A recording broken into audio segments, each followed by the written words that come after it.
Chères téléspectatrices, chers téléspectateurs, bonjour, bienvenue dans votre émission Ilm wa Hadara, Sciences et Civilisation. Aujourd'hui, je vous propose de faire un voyage avec notre collègue logicien, philosophe, venant du Sénégal, notre pays frère. Cher Si Mohamedou Adiba, bonjour. Bonjour, professeur Ben Marlouf. Merci de m'inviter. Très content, monsieur Adiba, que vous soyez avec nous. Mohamedou est un très joli prénom.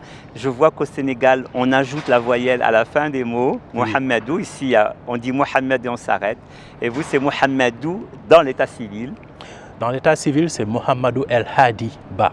El Hadi Ba, oui, voilà. El Hadi Ba. Merci beaucoup d'être avec nous. Vous êtes philosophe des sciences, philosophe de la logique, épistémologue tout aussi bien.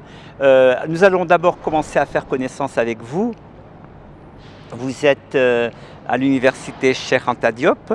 Vous y avez, je crois, des responsabilités importantes de direction, je crois, mais vous allez me préciser lesquelles. Oui, jusqu'à cette année, en avril, j'étais le chef de département de philosophie de l'école qui dépend de l'université et qui forme les enseignants. Et depuis avril, je suis directeur de l'animation culturelle et scientifique de l'université Cheikh Anta Diop de Dakar, ce qui veut dire que je suis responsable de tout ce qui est organisation d'événements scientifiques et culturels et je suis responsable d'animer le campus pédagogique. Au-delà du département de philosophie. Au-delà du département de philosophie. Je continue quand même à enseigner. Votre formation, vous l'avez faite d'abord au Sénégal, après vous avez été en France, un certain institut assez connu, Jean Nicot, qui est spécialisé dans les sciences cognitives. Qu'est-ce qu'on entend par les sciences cognitives? Les sciences cognitives, c'est un ensemble de sciences qui ont comme point commun d'étudier la pensée, qu'elle soit le fait d'être naturel ou le fait d'être artificiel. Donc c'est une science qui est au carrefour de plusieurs sciences. Ça va de la linguistique aux neurosciences à l'intelligence artificielle. Et le but du jeu, c'est de comprendre ce qu'est la pensée en mêlant plusieurs approches. Ce qui fait que Jean Nicot est un institut où on a des philosophes, des psychologues, des linguistes et des gens qui font des neurosciences. Donc tout aussi bien la cognition animale que l'intelligence artificielle, que bien sûr la cognition humaine. Absolument, absolument. Ce qui m'a donné la chance, par exemple, quand je terminais ma thèse à Jean Nicot, où j'étais en train de travailler en philosophie du langage, de travailler sur un projet avec Gloria Origi, et avec le LIPSIS, qui est un laboratoire d'informatique en intelligence artificielle. D'accord. Et votre thèse portait sur un élément de logique? Sur l'interface langage-pensée. Donc, il y avait beaucoup de logique, beaucoup de linguistique, le tout de manière naturaliste, en essayant de comprendre qu'est-ce qui se passe exactement à la jonction du système linguistique et du système cognitif humain. Donc, à la jonction de la pensée et du langage. Oui, alors c'est effectivement un travail de rigoureux très très important, rien moins que la nature de la pensée, finalement.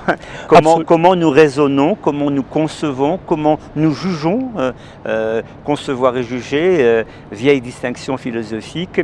Mais tout cela est depuis quand même un siècle et demi très formalisé.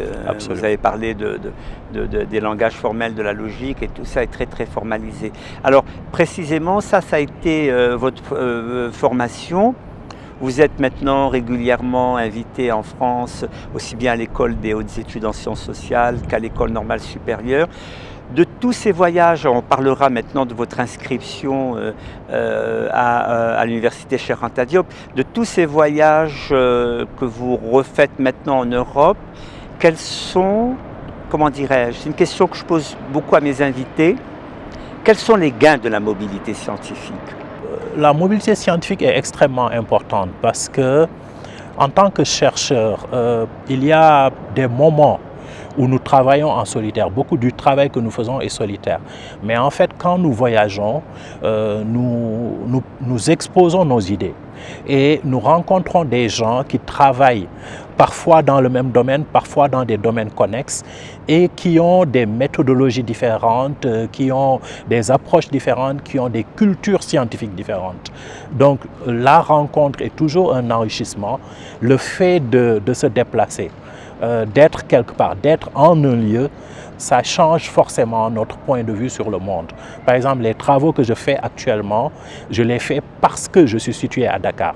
Si j'étais resté en France, j'aurais eu une trajectoire scientifique qui aurait été totalement différente. Ça, c'est très important parce que vous êtes en même temps un philosophe des sciences.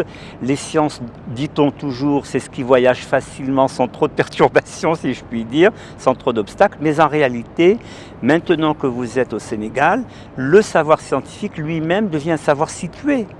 Absolument, absolument. Et justement, quand je revenais au Sénégal, après le doctorat, j'avais la vision de la science comme étant quelque chose de totalement neutre, impersonnel, qui ne dépend pas des lieux, qui ne dépend pas des personnes, qui est universel, etc. Quand j'arrive au Sénégal, je vois bien que la situation elle-même, l'université est une université, mais autour de l'université, il y a beaucoup de pratiques savantes qui existaient, qui n'ont pas les mêmes modes de validation, qui n'ont pas le même statut social et qui sont quand même importantes. Du coup, quand je m'intéresse à ces savoirs-là, ça me permet moi-même de réfléchir à la nature de la science et au fait que la science, dans tous les cas, est située et dépend de procédures de validation, dépend de culture, dépend de beaucoup de choses qui sont non dites et qui influent sur la forme même qu'elle prend. Ici, dans cette université, UM6P, que vous connaissez bien, parce que sur le site de Rabat, vous avez été associé au département d'intelligence collective, on en parlera tout à l'heure, mais dans cette université, vous avez donné une conférence plénière remarquable sur sciences au Sud, sciences du Sud. On va s'arrêter sur ces deux expressions. Sciences au Sud, que mettez-vous derrière cette appellation dans un premier temps? Un certain nombre de pratiques scientifiques qui sont des pratiques scientifiques d'excellence, qui sont implantées dans les pays du Sud et qui comme dans cette université. Comme dans cette université par exemple, ce qui fait que les praticiens de ces savoirs-là, mais également l'environnement, peuvent reconnaître la valeur de ces savoirs-là, mais en même temps n'ont pas une appropriation profonde et personnelle de ce savoir-là, ce qui donne des mécanismes cognitifs de coexistence entre différents types de rationalité qui sont assez intéressants d'une certaine manière. Ça, c'est la science au Sud, la science qui voyage et qui finalement est enseignée sans être appropriée. Exactement. Les sciences du Sud, vous avez commencé à les évoquer en parlant des savoirs endogènes, des savoirs locaux, qui ne sont pas tellement reconnus. Absolument. Quels sont les obstacles à cette reconnaissance? Et quel est leur lien, pardon, je fais deux questions en même temps, et quel est leur lien à la scientificité? Ces savoirs endogènes, à la base, n'étaient pas reconnus parce que dans beaucoup de pays, en tout cas le mien, le pays qui est le mien, le Sénégal, il y a un héritage de la colonisation qui fait que, par exemple, la pharmacopée traditionnelle n'est absolument pas reconnue. Le moyen de confectionner les médicaments. Les médicaments, en fait. Le moyen traditionnel de confectionner les médicaments n'est légalement pas reconnu. Donc les praticiens de ces savoirs traditionnels-là n'ont pas le droit d'exercer, même si, bien sûr, ils exercent et tout le monde le sait. Donc, on a ce qu'on appelle des savoirs endogènes.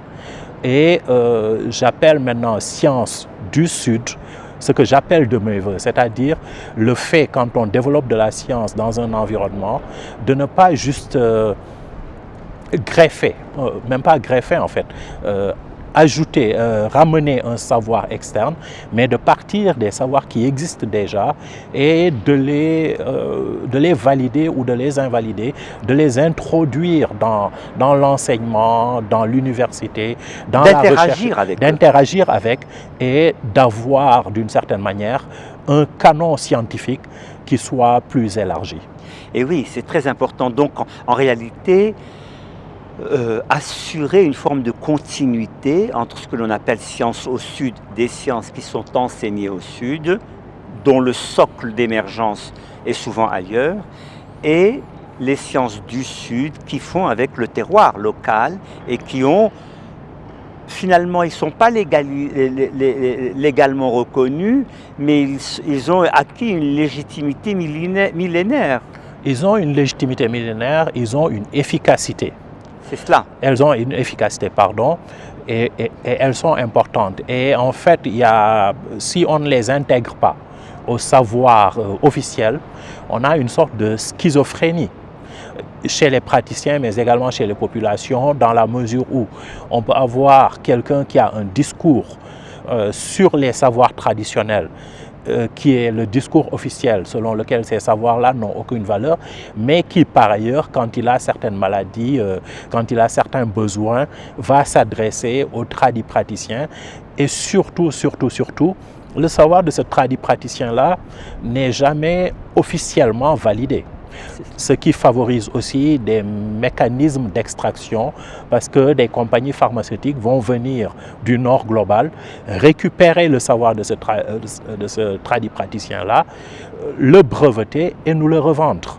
Donc il y a des enjeux à la fois cognitifs, identitaires, mais également économiques et scientifiques qui se posent. Et oui, alors vous parlez des maladies, on ne vous pensait pas investi dans une réflexion sur le biomédical à partir de la logique qui était votre socle premier. Mais la Covid vous a donné, si je puis dire, l'occasion de réfléchir beaucoup socialement, et vraiment de manière intense sur les effets, disons, psychologiques de la Covid en général, mais plus particulièrement dans ce que vous avez observé au Sénégal. Et quels sont les enseignements que vous avez tirés de ce moment qui fut planétairement terriblement difficile?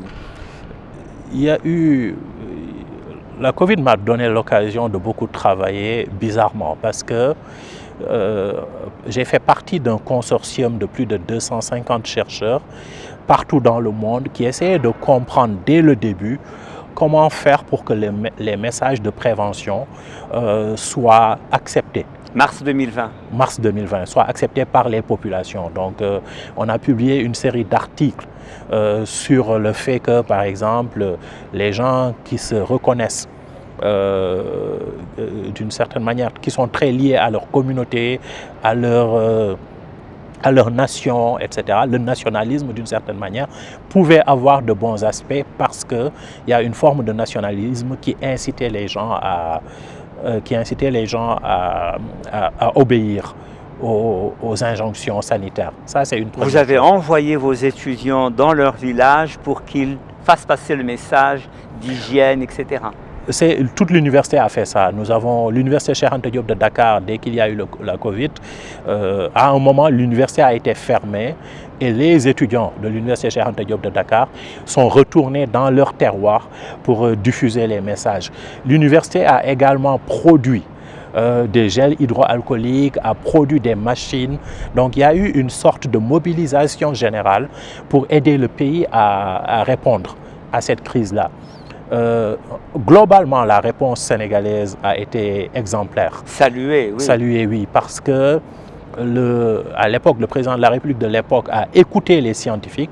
On avait une structuration qui existait entre l'université Cheikh Anta Diop de Dakar et les hôpitaux universitaires et qui faisait que l'université Cheikh Anta Diop de Dakar a naturellement pris le lead de notre réponse au Covid. Mais c'est très agréable à entendre qu'une université et une efficacité sociale immédiate dans ce cas-là. Ça fait chaud au cœur. Souvent, on nous associe, nous universitaires, à un monde un peu à part, un peu fermé. Et là, finalement, en temps de crise, on voit que tout le savoir est distribué généreusement, efficacement et immédiatement. Ça, je pense que nous étions les premiers surpris. Donc, j'ai fait partie de l'équipe qui a aidé à la reprise de l'université, mais même avant cette reprise-là, l'université s'est vraiment mobilisée, les étudiants se sont mobilisés, les enseignants se sont mobilisés dans les différentes facultés et on a véritablement joué notre rôle dans le pays. Il faut aussi dire qu'au Sénégal, quand même, l'université a traditionnellement un rôle social très fort. L'université Cheikh Anta Diop de Dakar, notamment, on a une loi sur les franchises universitaires qui est très forte. On a un rôle social des enseignants-chercheurs qui est très fort dans la société, qui est un rôle de conseil, qui est un rôle d'alerte et d'information. Et ça, je pense que c'est une tradition qui est assez admirable. Qu'il faut absolument cultiver. Absolument, absolument. On a parlé à plusieurs reprises en nommant cette université Cheikh Anta Diop. Cheikh Anta Diop, c'était une personne importante que vous... j'allais dire réhabiliter, c'est pas le mot, vous essayez juste de faire entendre l'injustice, je reprends vos mots, l'injustice épistémique dont il fut l'objet. D'abord, présentez-le-nous, il a vécu quand, qu'a-t-il fait et autour de quoi s'est cristallisé une... allez, disons-le, un rejet de ces études, notamment en égyptologie. Cheikh Anta Diop est né au Sénégal durant la colonisation, a fait une partie de ses études à Dakar et est allé en France où il a fait en même temps des études de philosophie et de physique. Donc il a notamment travaillé avec Frédéric Joliot-Curie qui était prix Nobel de physique. Pour sa thèse, il a travaillé sur l'Égypte ancienne et il a été l'un des premiers à montrer que l'Égypte ancienne était habitée par des populations noires. Ça paraît étonnant maintenant qu'on ait eu besoin de prouver ça, mais il faut se souvenir qu'au moment où Cheikh Anta Diop écrivait, la Vulgate coloniale voulait que les seuls autochtones d'Afrique fussent les Pygmées et que toutes les autres populations, que ce soit les Maghrébins, que ce soit les Bantous, soient des conquérants. Oui, d'ailleurs, on a fait cette subdivision effroyable, Afrique blanche, Afrique noire. Absolument, absolument. Et en fait, l'idée, c'était que finalement, si les Européens viennent conquérir l'Afrique, ce n'est que justice parce que les autres aussi ont conquis l'Afrique. Cheikh Anta Diop a montré que les populations égyptiennes étaient noires. Et sa thèse déjà, la soutenance de sa thèse est épique parce que pendant longtemps, il lui était impossible de trouver un jury à la Sorbonne. Et quand il a trouvé un jury à la Sorbonne et qu'il a soutenu sa thèse, on lui a donné une très mauvaise mention. Il est rentré à Dakar, il était chercheur à l'IFAN et il a vu qu'il avait cette double formation de philosophe et de physicien. Il a mis en place un laboratoire de carbone 14 à l'université Cheikh Anta Diop de Dakar. Qui permet de dater précisément. Et de... les strates géologiques, etc. Absolument, absolument. Donc c'est un laboratoire très avancé qui est l'un des premiers laboratoires au monde où de la physique de pointe, la physique nucléaire, est utilisée à des fins historiques, de recherche historique. Et pourtant, quand en 2022, je pense, il y a eu une exposition Toutankhamon et que des gens ont manifesté en disant que cette exposition-là blanchissait l'Égypte ancienne. Il y a une chercheuse française qui dit, en gros, oui, ces gens-là, ils se réclament de quelqu'un qui s'appelle Cheikh Anta Diop, qui est assez prestigieux dans les milieux africains parce que, soi-disant, il aurait fait des études en France. Oh là là.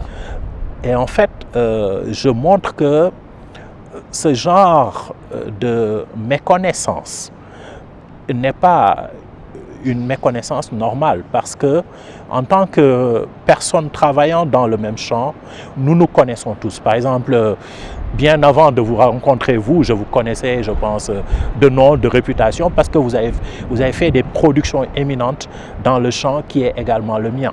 Donc ça veut dire que tous les chercheurs se connaissent. Si une chercheuse sortie de l'une des meilleures écoles de France se permet d'ignorer qui est Cheikh Anta Diop, ça montre bien que le traitement qui lui est réservé par l'élite scientifique française n'est pas un traitement scientifiquement normal. Ce que vous dites, vous, c'est que on peut contester ces thèses, mais quand on conteste ces thèses, on cite et on introduit la personne dans la controverse scientifique. La grande injustice épistémique, l'injustice de connaissance, c'est comme vous le dites, l'ignorance où on laisse de côté ces études. Mes ouvrages, vos ouvrages, tout peut être soumis à la critique, mais on cite la personne et on l'intègre dans la controverse scientifique, qui est c'est une discussion digne entre les philosophes et les scientifiques, de pouvoir discuter de thèses, de les réviser, de les critiquer. Et vous dites l'injustice qu'il a subie, c'est qu'il n'est même pas cité. Absolument, et c'est d'autant plus intéressant que dans la même interview, la dame dit que, en gros, parle de choses qui sont le résultat direct du travail de Cheikh Anta Diop, mais ne lui attribue pas ça. Donc on a quelqu'un que l'on ignore sciemment, dont les travaux, quand ils ne sont plus contestables, sont intégrés au canon sans lui être attribués. Ah oui, donc une anonymisation absolument totale, de Cheikh Anta Diop. Alors, on finit, comme vous dites, par être, j'utilise ce mot, contraint de s'intéresser à ces questions, parce que quand on exerce dans les milieux qui sont les nôtres, eh bien, on est submergé par tant d'injustices. Et vous venez de la logique, et maintenant on parle de questions anthropologiques, mais on est sommé en quelque sorte de faire aussi de l'anthropologie, ce qui est finalement très très bien. Et comme vous avez fait beaucoup d'écrits sur la décolonialité, vous avez rencontré la grande figure de Frantz Fanon. Alors ma question, c'est quel est votre rapport à Frantz Fanon? Parce que vous dites, ce que je dénonce aujourd'hui, en son temps, dans un autre contexte, il l'a fait sous d'autres modalités. C'est le changement, si vous voulez, des modalités qui m'intéresse en vous interrogeant, vous, aujourd'hui, en 2025. Frantz Fanon a vécu non seulement pendant la colonisation. C'est la 100e année de sa naissance. Oui, c'est la 100e année de sa naissance. J'étais d'ailleurs en Martinique pour fêter avec l'Association caribéenne de philosophie ce centenaire-là. Frantz Fanon a vécu durant la colonisation, a fait la Deuxième Guerre mondiale. Il s'est engagé dans les troupes françaises libres. Il faut dire que c'était un psychiatre. C'était un psychiatre, c'était un médecin psychiatre noir, donc martiniquais, qui s'est engagé dans les forces françaises libres et qui a contribué à libérer la France. Et comme beaucoup de Noirs et d'Arabes, quand il a fallu défiler sur les Champs-Élysées, ils ne sont pas sur la photo. Ils ne sont pas sur la photo. On leur a demandé de laisser gentiment la place à des personnes d'une couleur plus acceptable, mettons.